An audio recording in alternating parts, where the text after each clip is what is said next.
Ayan, ngayong araw, magmumukbang ako nitong yakon. Ang tagal ko nang umu-order nito. Ngayon lang ako ngayon lang ako ng pag-orderan ko talaga. Kasi, yung unang in-orderan ko,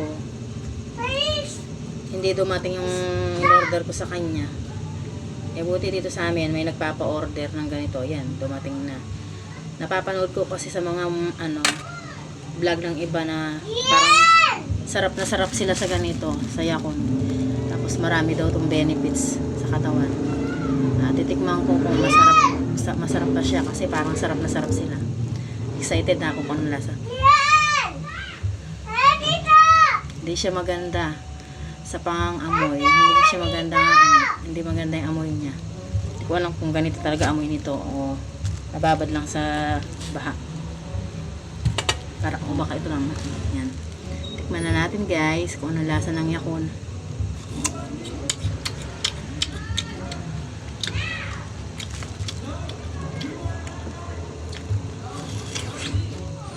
Ganito yung kulay niya.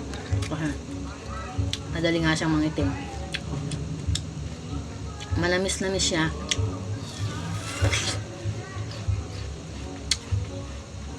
Matamis pala siya. Hindi ganun katamis. Yung amoy niya, hindi ko gusto yung amoy. Parang amoy na babad sa pusali. Sa bukid. Maganda daw to sa katawan. Maraming benefits na makukuha.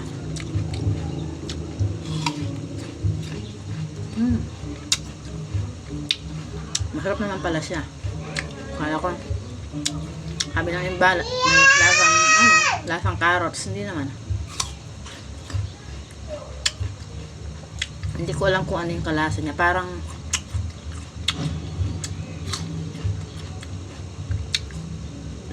siya. Kalapit niya yung lasa ng peras. Malutong siya.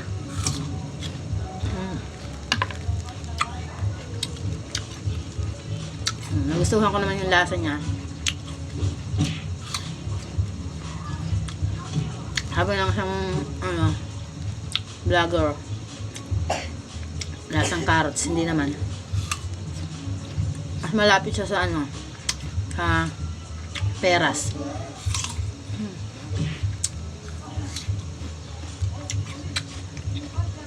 Hindi ko alam, masim-masim na nung una ko nabalat. Subukan ko pa itong isa kasi parang iba yung lasa at amoy nun.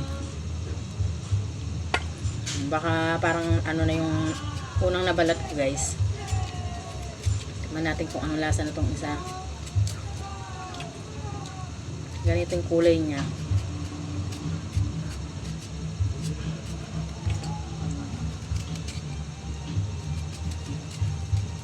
Maganda naman daw to sa katawan. Masarap din siya.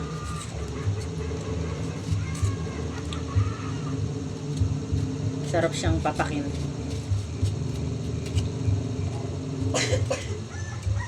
Titignan ko to kung anong lasa. Yung isa parang iba yung amoy niya eh. Ito hindi. Yung isa talaga iba yung amoy. Parang nababad yun sa kanal. Parang ito mabango-bango yung amoy niya. Natatakot akong kumakain ng kung ano-ano. Pero gusto ko lang subukan kung ano lasa nito.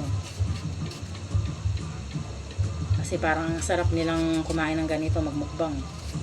Sarap naman siya guys.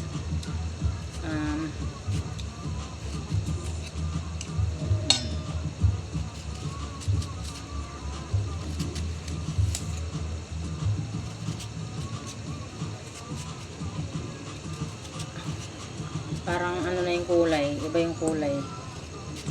Meron sigurong ibang yan ko na ibang kulay naman. Ito ganito.